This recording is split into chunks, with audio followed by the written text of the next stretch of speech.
Les 1000 cares de l'ego. Camino al despertar. 48 minuts.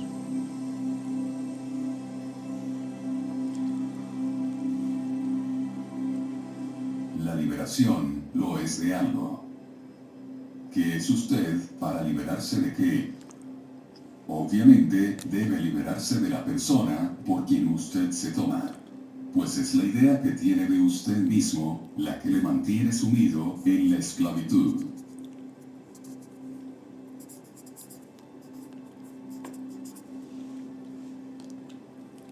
Por lo general, las personas no toman conciencia de los personajes a los cuales representan. Son esos personajes. El ego se alimenta de la atención de los demás, la cual es una forma de energía psíquica. El ego ignora que la fuente de toda energía está en el interior, de manera que la busca en el exterior. El ego no busca la atención de la presencia, sino que busca alguna forma de atención, como el reconocimiento, la alabanza, la admiración, o sencillamente ser reconocido de alguna manera. Que se reconozca su existencia. El ego siempre desea algo. O si cree que el otro no tiene nada que ofrecerle, permanece en un estado de total indiferencia. No se interesa por el otro. Si una persona tiene más, sabe más, o puede hacer más que yo, entonces el ego se siente amenazado, porque hay una sensación de ser menos con respecto a la otra persona. Los tres estados predominantes de las relaciones del ego son carencia, deseos frustrados e indiferencia. Un ego que desea algo de otra persona, generalmente representa algún tipo de papel, con el objetivo de satisfacer sus necesidades. Ya sea una ganancia material, una sensación de poder o de superioridad, una sensación de ser especial, o algún tipo de gratificación, ya sea física o psicológica. La persona tímida que teme despertar la atención de los demás, no carece de ego. Tiene un ego ambivalente que teme, y a la vez, desea la atención de los demás. El temor es que la atención adopte la forma de desaprobación o crítica. Es decir, algo que reduzca menos su sentido de yo, en lugar de engrandecerlo. El temor de recibir atención es mayor que la necesidad de tenerla. La timidez suele ir de la mano con un concepto negativo de uno mismo. La idea de ser inadecuado. Detrás de todo concepto positivo de uno mismo, como por ejemplo, soy el mejor, está el miedo de no ser lo suficientemente bueno. Detrás de todo concepto negativo de uno mismo, como por ejemplo, no sirvo para nada, se oculta el deseo de ser el mejor de todos o mejor que los demás. Detrás de la sensación de superioridad, del ego seguro de sí mismo, y de la necesidad de conservar esa superioridad, está el temor inconsciente a la inferioridad. Y al revés, el ego tímido que se siente inferior, tiene un fuerte deseo oculto de ser superior. Muchas personas fluctúan entre la sensación de inferioridad y de superioridad, dependiendo de las situaciones o de las personas con quienes entrar en contacto. Algunos egos, cuando no logran despertar alabanzas y admiración, se contentan con otras formas de atención, y representan a los personajes necesarios para obtenerlas. Si no consiguen atención positiva, podrían buscar la atención negativa, provocando una reacción negativa en otra persona. Algunos niños lo hacen. Se comportan mal para atraer la atención. La representación de papeles negativos adquiere fuerza, especialmente cuando el ego se amplifica a causa del sufrimiento emocional del pasado, que desea renovarse, sintiendo más dolor. Uno de los personajes representados con mayor frecuencia es el de la víctima, la cual busca la simpatía o la compasión o el interés de los demás por mis problemas. Yo y mi historia. La víctima es uno de los componentes de muchos patrones de ego, como renegar, sentirse ofendido, injuriado, etc. Pero una vez que nos identificamos con una historia en la cual nos hemos asignado el papel de víctimas, no deseamos que acabe. Y por tanto, el ego no desea poner fin a sus problemas, porque son parte de su identidad. Tener la identidad de una persona maltratada por la vida, por las demás personas, por el destino, o por Dios, es una forma de ser alguien, lo cual es lo único que le interesa al ego. Representar personajes implica un gran esfuerzo que no se puede mantener indefinidamente. ¿Qué queda cuando se abandonan los personajes? En la mayoría de los casos, no queda todavía la verdadera esencia del ser, sino el ego desnudo, privado de sus máscaras, con su dolor emocional y sus frustraciones, que ahora se convierten en ira dirigida contra los demás. La identificación con lo condicionado y lo temporal impide el paso de la luz de la esencia incondicionada y eterna de cada ser humano. Cuando sentimos que ya no sabemos quiénes somos, podemos sentirnos confundidos. Pero no saber no es confusión.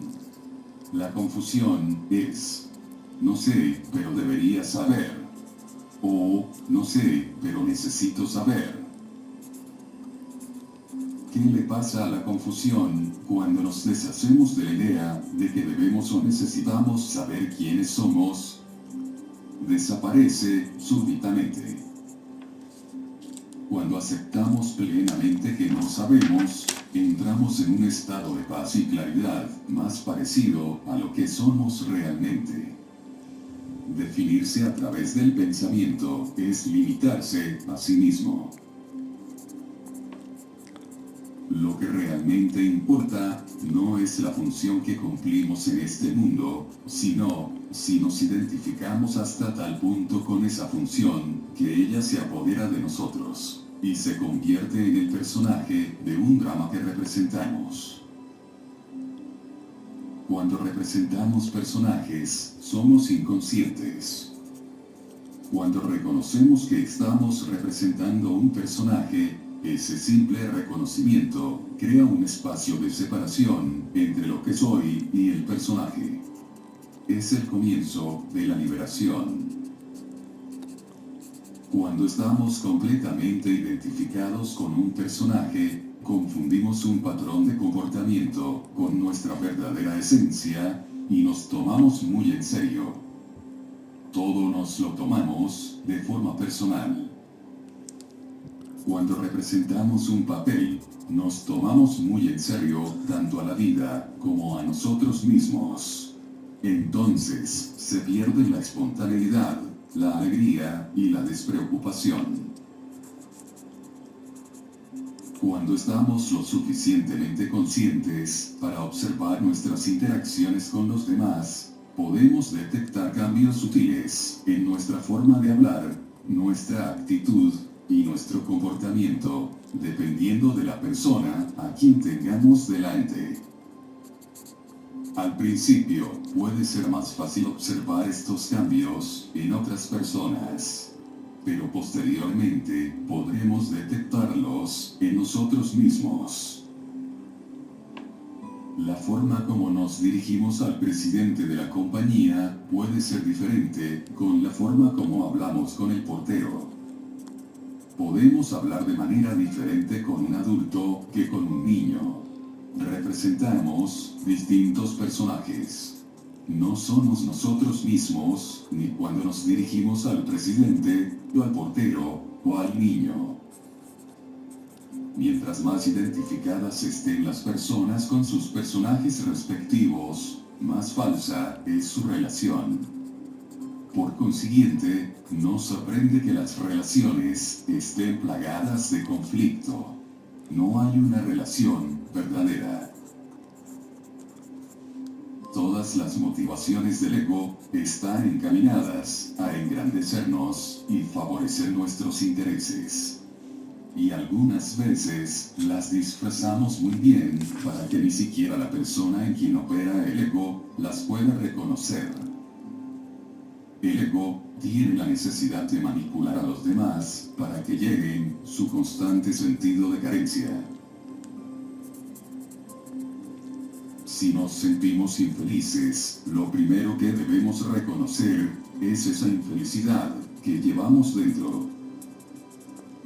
Es probable que una situación determinada que estemos viviendo tenga relación con la infelicidad. En palabras comunes, esta situación me hace infeliz. Quizás sea necesario tomar medidas para modificar la situación o para alejarse de ella. Si no hay nada que hacer, si no podemos modificar la situación ni alejarnos de ella, es preciso enfrentar la situación y aceptarla. Nunca es la situación la causa principal de la infelicidad, sino lo que interpretamos y pensamos de ella. Debemos tomar conciencia de nuestra interpretación de la situación, la cual siempre es como es, y cambiar nuestro enfoque o manera de ver las cosas. Debemos reconocer que las emociones que sentimos se derivan en gran medida de las cosas que pensamos. Debemos ver la conexión entre los pensamientos y las emociones. En lugar de ser pensamiento y emoción, somos la conciencia que los observa. No debemos buscar la felicidad afuera, puesto que no la encontraremos. La felicidad es una cualidad natural de nuestra verdadera esencia. La infelicidad es una cualidad de la mente, y opaca nuestro estado natural de bienestar y paz interior, fuentes reales de la verdadera felicidad.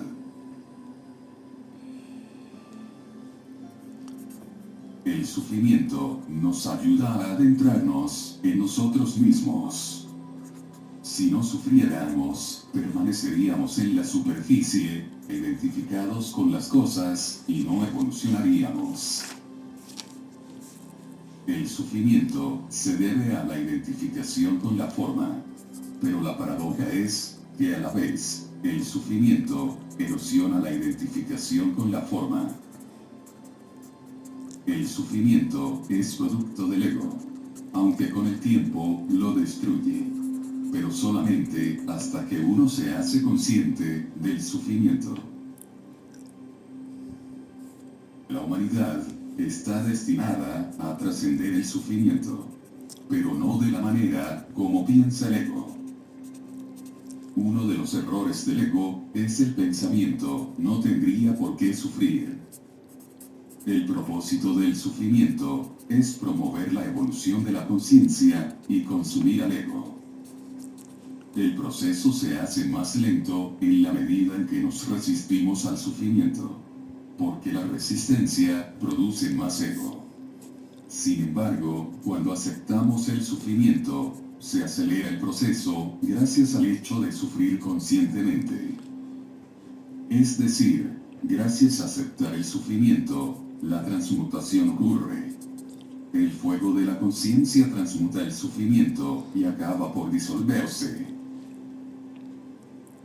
Debemos acoger, aceptar y abrazar el sufrimiento, en lugar de evitarlo y rechazarlo para poder trascenderlo.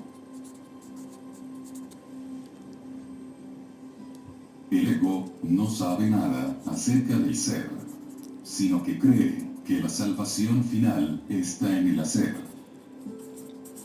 Cuando somos presa del ego, creemos que haciendo más y más, finalmente acumularemos suficientes acciones para sentirnos completos en algún momento futuro. Pero en realidad no es así. Solamente nos perderemos en medio de la actividad. Toda la humanidad se está perdiendo en medio de una actividad que no está anclada en el ser. Y por tanto, es inútil. Dominar la vida no es cuestión de control, sino de encontrar el equilibrio entre nuestra humanidad y nuestro ser.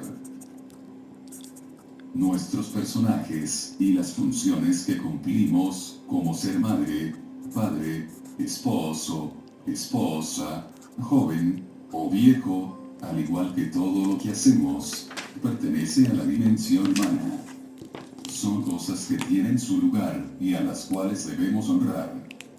Pero no son suficientes para llevar una vida o una relación verdaderamente plena y significativa. Lo humano, por sí solo, nunca es suficiente, independientemente de cuánto nos esforcemos, o de todo lo que logremos. Por otro lado, está el ser. Esta dimensión se encuentra en la presencia quieta y alerta de la conciencia misma. La conciencia que somos. Lo humano es la forma. El ser no tiene forma. Lo humano y el ser no están separados, sino entretejidos. Todos los seres humanos somos diferentes en la forma, pero somos iguales en el ser. Solamente cuando somos conscientes de la dimensión sin forma en nuestro interior, es decir, somos conscientes del ser, es cuando puede haber amor verdadero en las relaciones. La presencia, nuestro yo soy eterno, se reconoce en el otro. Y ese otro se siente amado. Es decir, reconocido. Amar es reconocer en el otro, en el plano del ser.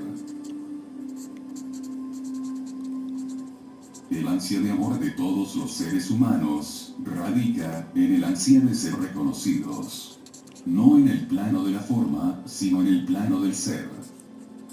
Si solamente honramos la dimensión humana de los demás y descuidamos su ser, ellos sentirán que la relación no es plena, que algo verdaderamente vital les hace falta, y acumularán sufrimiento y a veces resentimiento inconsciente.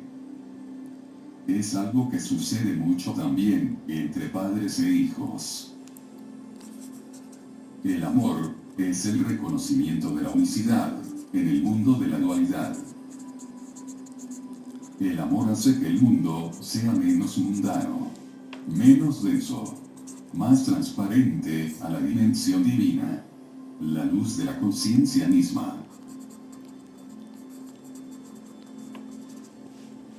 En un mundo lleno de personajes que representan un drama, las pocas personas que no proyectan una imagen fabricada por la mente, sino que funcionan desde la esencia profunda de su ser, que no aparentan ser más de lo que son, sino que son ellas mismas, se destacan como personas notables, y son las únicas que logran dejar una verdadera huella en este mundo. Son las portadoras de la nueva conciencia. Imprimen gran poder a todo lo que hacen, porque están en armonía con el propósito del todo. Sin embargo, su influencia va mucho más allá de lo que hacen, mucho más allá de su función. Su simple presencia, sencilla, natural, discreta, ejerce un efecto de transformación sobre todas las personas con quienes entran en contacto. Cuando no representamos papeles, no hay ego en lo que hacemos. El resultado es que nuestros actos ejercen un poder mucho mayor. Nos concentramos totalmente en la situación. Somos uno con ella. No tratamos de ser alguien en particular. Cuando somos totalmente nosotros mismos, nuestros actos son más poderosos y eficaces. El consejo, sé tú mismo, es bueno, pero puede ser engañoso. No debemos esforzarnos por ser nosotros mismos. Tan pronto como nos esforzamos por ser esto o aquello, asumimos un personaje. La pregunta, ¿cómo puedo ser yo mismo?, implica que debemos hacer algo para ser nosotros mismos. Pero en realidad no debemos hacer nada, pues ya somos nosotros mismos. Debemos dejar de añadir carga a lo que ya somos. Cuando decimos, no sé quién soy, es cuando vamos en dirección correcta. Cuando logramos sentirnos totalmente a gusto con el hecho de no saber quiénes somos, entonces lo que queda es lo que ya somos. El ser más allá de la forma humana. Somos el ser, el cual no tiene atributos. No es conceptual. No es algo ni alguien. Y no puede ser descrito. Es tan solo lo que ya es. Decida renunciar a definirse ante usted mismo y ante los demás. Cuando se define, se limita a usted mismo. Cuando se relacione con la gente, no asuma un papel o un personaje. Sea solamente un campo de presencia consciente. Porque el ego representa personajes. Por un pensamiento inconsciente. No soy suficiente. Debo representar un papel, a fin de obtener lo que necesito, para sentirme completo. Debo conseguir más, a fin de poder ser más. En la forma, siempre hay seres inferiores y superiores a alguien. En esencia, no somos ni inferiores, ni superiores a nadie. El verdadero amor propio, y la verdadera humildad, son producto de este reconocimiento. A los ojos del ego, el amor propio y la humildad son contradictorios. Pero en verdad, son la misma cosa.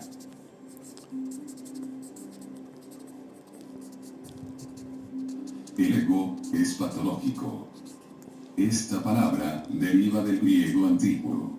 Viene de patos, que significa sufrimiento. La persona que está aprisionada por el ego no reconoce el sufrimiento como tal.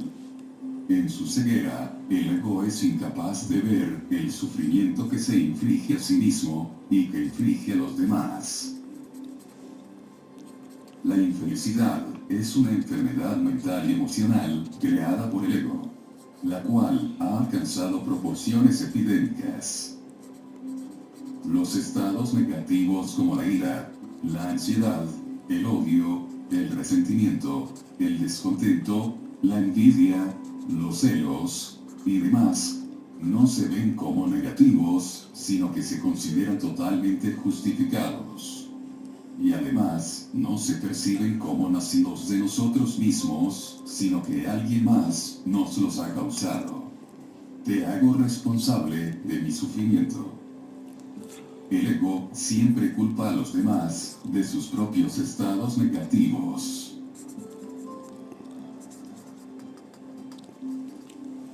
Cuando decimos, ¿qué día más espantoso?, no nos damos cuenta de que lo espantoso no está en el frío, ni en el viento, ni en la lluvia, ni en cualquiera que sea la situación. Ellos son lo que son.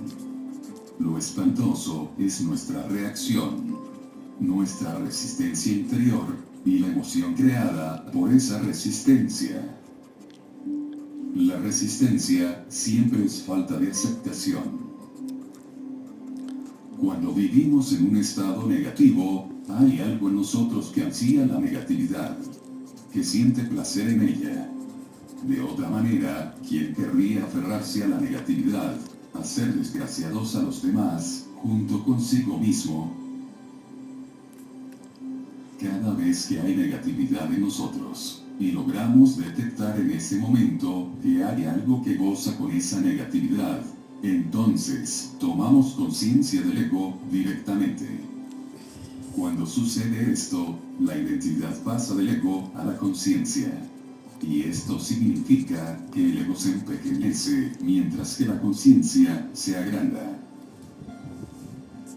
Si en medio de la negatividad podemos reconocer que estamos creando sufrimiento para nosotros mismos, será suficiente para elevarnos por encima del ego y de las reacciones condicionadas. Si el drama del ego tiene algún propósito, este es indirecto. Crear cada vez más sufrimiento en el planeta, el cual finalmente destruye el ego pese a ser creado por él. Es el fuego en el cual se consume a sí mismo el ego. El ego crea separación, y la separación crea sufrimiento.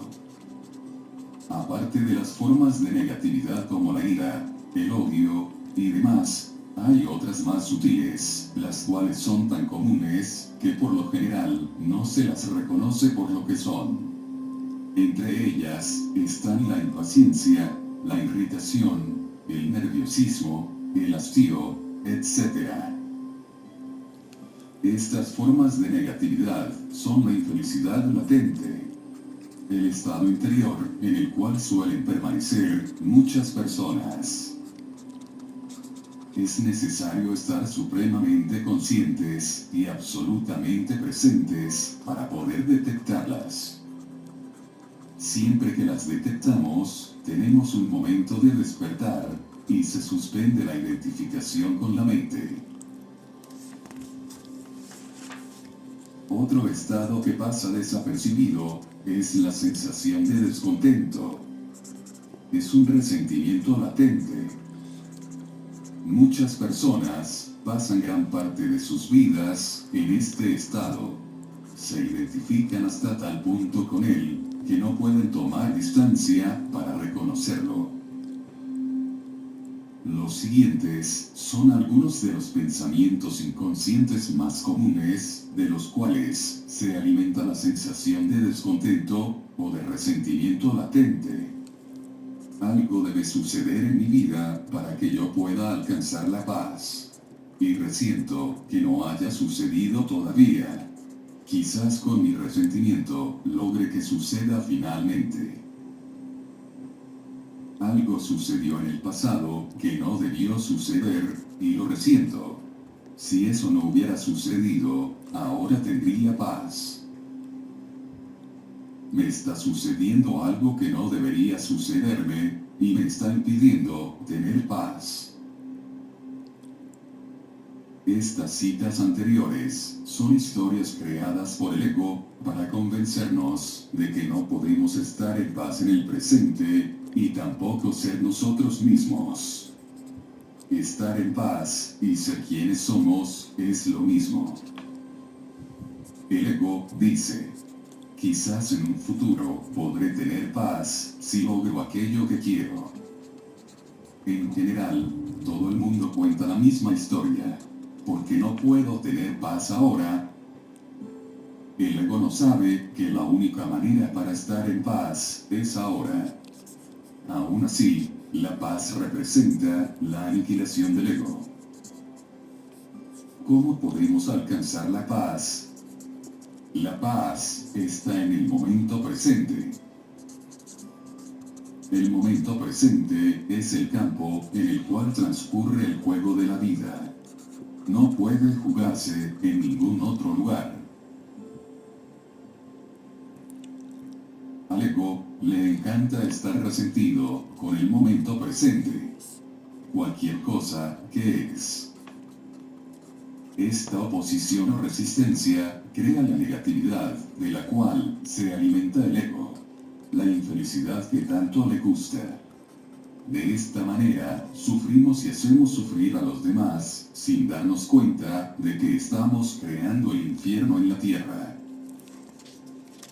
Crear crear sufrimiento sin reconocerlo, es la esencia de la vida inconsciente. Y es estar completamente bajo el control del ego. La incapacidad del ego para reconocerse y ver lo que hace, es verdaderamente increíble y aterradora. El ego hace exactamente aquello que condena en los demás, y ni siquiera se da cuenta. Cuando alguien se lo señala, recurre a la negación, la ira, los argumentos y las justificaciones que distorsionan los hechos. Para poner fin a la desgracia que se ha cernido sobre la condición humana durante miles de años, debemos comenzar con nosotros mismos y asumir la responsabilidad por nuestro estado interior en todo momento. Pregúntese si hay negatividad en su interior en este mismo momento.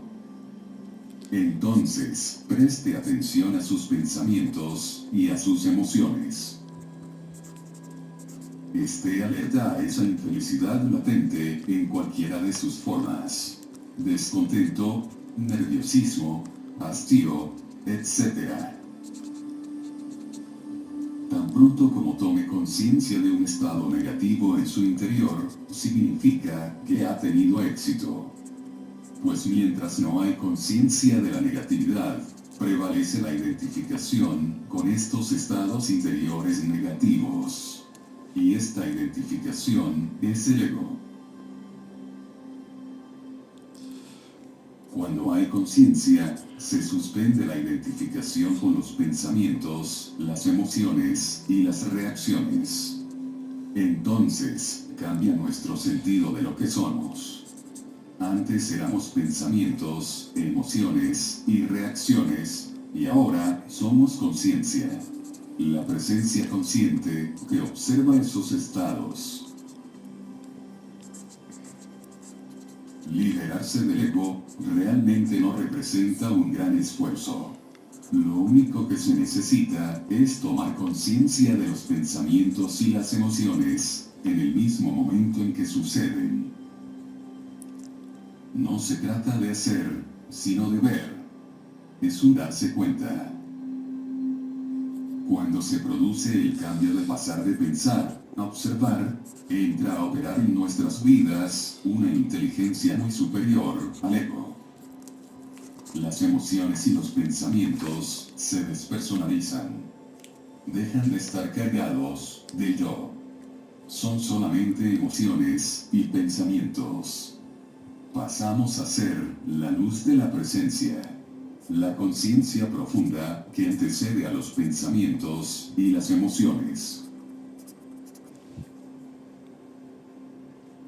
El ego necesita de los demás, pero en el fondo odia y teme a los demás. Mientras más fuerte es el ego, mayor es la probabilidad de que la persona piense que la fuente principal de sus problemas son los demás. También es más probable que les dificulte la vida a los demás. Pero la persona no podrá reconocer lo que sucede. Solamente percibe que son los demás los que actúan en su contra. Mientras mayor es la inconsciencia de las personas, los grupos o las naciones, mayor es la probabilidad de que la patología del ego asuma la forma de violencia física. La violencia es un mecanismo primitivo, pero todavía prevaleciente, mediante el cual el ego trata de imponerse, demostrar que tiene la razón y que los demás están equivocados. Con las personas muy inconscientes, las discusiones pueden terminar fácilmente en violencia física. ¿Qué es una discusión? Es cuando dos o más personas expresan opiniones divergentes. Cada persona está tan identificada con los pensamientos de su opinión, que dichos pensamientos se endurecen para formar posiciones mentales dotadas de un sentido de yo. La identidad y el pensamiento se fusionan. Cuando esto sucede, cuando defendemos nuestras opiniones, sentimos y actuamos como si estuviéramos defendiendo nuestra propia persona. Sentimos y actuamos inconscientemente como si lucháramos por nuestra supervivencia. Comienza a construirse dentro de nosotros una emoción de ira, defensividad o agresividad. Y sentimos la necesidad de vencer a toda costa para no ser aniquilados. Esta es la demencia. El ego no sabe que la mente y las posiciones mentales no tienen nada que ver con lo que somos. Porque el ego es la mente no observada. El Zen dice: no busques la verdad. Sencillamente abandona tus opiniones. ¿Qué significa esta frase? Dejar de identificarnos con la mente. Lo que somos aflora espontáneamente cuando esto sucede. La mayoría de las personas experimentamos momentos de ausencia de ego. Quienes sobresalen verdaderamente en lo que hacen, pueden trabajar casi completamente liberados del ego. Quizás no lo sepan, pero el trabajo se convierte para ellos en una práctica espiritual. La mayoría de ellos están presentes mientras realizan su trabajo, y vuelven a un estado de inconsciencia relativa en su vida privada. Esto significa que su presencia se limita transitoriamente a un aspecto de sus vidas. He conocido maestros, artistas, enfermeros, médicos, científicos, trabajadores sociales, meseros, dueños de empresa y vendedores que realizan su trabajo admirablemente sin buscar retribuciones egoístas y respondiendo plenamente a cualquier cosa que el momento les exija. Son uno con lo que hacen, uno con el ahora, uno con las personas a quienes sirven o con las actividades que realizan. La influencia que estas personas ejercen sobre los demás va mucho más allá de su función. Hacen que se empequeñezca el ego de todas las personas que entran en contacto con ellas. Hasta quienes poseen egos pesados, a veces aflojan, bajan la guardia y dejan de representar sus personajes cuando se relacionan con estas personas. Quienes abandonan su ego mientras trabajan, tienen un éxito extraordinario en lo que hacen. Todas las personas que trabajan en la unicidad, contribuyen a construir la nueva tierra, la nueva conciencia.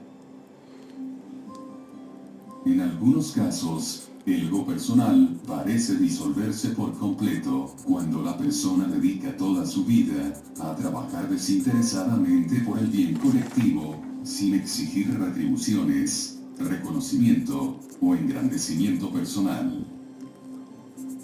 Qué alivio deshacerse de la horrible carga del yo personal. Los miembros de la colectividad se sienten felices y plenos, por arduo que sea su trabajo, o por grandes que sean sus sacrificios.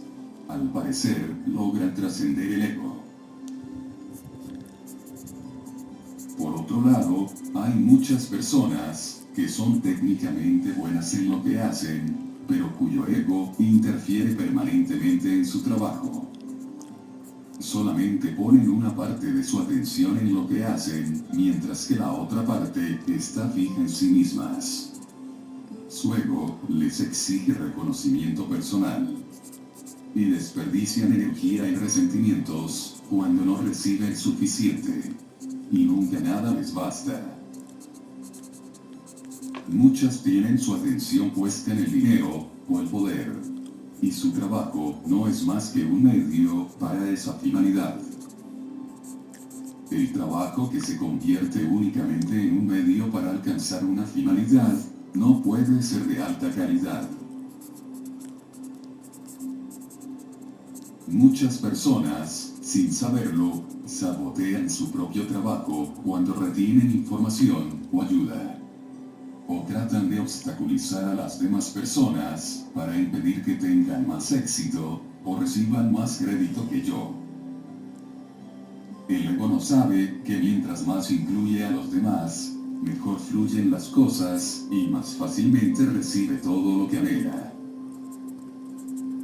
Cuando damos poca o ninguna ayuda a los demás, o levantamos obstáculos en su camino, el universo, a través de otras personas y circunstancias, nos priva de ayuda al habernos desconectado del todo. Una enfermedad puede o bien fortalecer el ego o debilitarlo. Si nos lamentamos, nos sentimos víctimas o resentimos la enfermedad, el ego se fortalece. También se fortalece cuando convertimos la enfermedad en parte de nuestra identidad. Soy víctima de cierta enfermedad. Así, los demás saben quién soy. Hay algunas personas que tienen un ego grande en la vida normal, pero que al enfermar, se tornan dóciles, amables y mucho más agradables. Pueden comprender cosas que quizás nunca vieron en su vida normal. Pueden lograr acceso a su conocimiento interior y a su estado de contento y hablar con sabiduría. Después, cuando mejoran, recuperan su energía y con ella su ego. Cuando enfermamos, nuestro nivel de energía se reduce considerablemente y la inteligencia del organismo asume el control y utiliza la poca energía disponible para sanar el cuerpo, de tal manera que no queda mucha energía para la mente, es decir, para los pensamientos y las emociones del ego. El ego consume grandes cantidades de energía. Las personas cuyo ego se fortalece durante la enfermedad tardan mucho más tiempo en recuperarse. Algunas nunca lo hacen, de tal manera que la enfermedad se vuelve crónica y se convierte en parte permanente de su falso sentido de identidad. Otra manera que busca el ego para escapar de su insatisfacción es agrandando y fortaleciendo su sentido del yo, mediante la identificación con un grupo, una nación, un partido político, una empresa, una institución, una secta, un club, una pandilla, un equipo de fútbol, etc. El ego colectivo manifiesta las mismas características del ego personal, como la necesidad de tener conflictos y enemigos, la necesidad de tener más, la necesidad de tener la razón para que otros estén equivocados, y así sucesivamente. Tarde o temprano, la colectividad entra en conflicto con otras colectividades, porque necesita la oposición para definir su identidad. Sus miembros experimentarán entonces el sufrimiento que se desprende inevitablemente como consecuencia de toda acción motivada por el ego. A medida que vaya aflorando la nueva conciencia, algunas personas sentirán la necesidad de formar grupos y comunidades para reflejar la conciencia iluminada. Estos grupos no serán egos colectivos, porque sus integrantes no sentirán la necesidad de definir su identidad a través de ellos. Ya no buscarán la forma para definir lo que son. Aunque los integrantes de estos grupos no se hayan liberado completamente del ego, habrá suficiente conciencia en ellos para reconocer el ego en sí mismos y en los demás, tan pronto como éste trate de aflorar. Sin embargo, es preciso mantener un estado de alerta, porque el ego intentará asumir el control y volver a tomar el trono. Uno de los principales propósitos de estos grupos trátese de comunidades y organizaciones iluminadas, organizaciones de caridad, escuelas, etc., será disolver el ego humano, exponiéndolo a la luz de la conciencia. Las colectividades iluminadas desempeñarán una función importante en el surgimiento de la nueva conciencia. Así como las colectividades egoístas nos empujan hacia la inconsciencia y el sufrimiento, la colectividad iluminada podrá ser un manantial de conciencia destinado a acelerar el cambio planetario. El ego nace a través de la brecha que hay en la mente humana, en la cual la identidad se separa en dos partes, a las cuales podríamos llamar yo y mí mismo. Por consiguiente, todos los egos tienen doble personalidad. Vivimos con una imagen mental de nosotros mismos, un ser conceptual con el cual tenemos una relación. La vida misma acaba siendo un concepto separado de nuestra verdadera esencia, en el instante mismo en que hablamos de ella como mi vida. Tan pronto como decimos o pensamos en términos de mi vida, y creemos en lo que decimos, habremos entrado en el ámbito de lo ilusorio. Cuando decimos mi vida, inmediatamente se desprende que lo que realmente soy y mi vida son dos cosas distintas. De tal manera que también puedo perder mi vida, mi tesoro imaginario más preciado. La muerte se convierte en una realidad aparente y en una amenaza. Las palabras y los conceptos dividen la vida en segmentos separados, carentes de realidad en sí mismos. Si yo y la vida somos dos, si estoy separado de la vida, entonces estoy separado de todas las cosas, de todos los seres, de todas las personas. Pero, ¿cómo podría estar separado de la vida? Lo que ya soy es la vida misma expresándose. Entonces, ¿cómo podría perder mi vida? ¿Cómo podría perder algo que no poseo? ¿Cómo podría perder algo que ya soy? No puede ser. Es imposible. Lo que ya soy no puede perderse a sí mismo.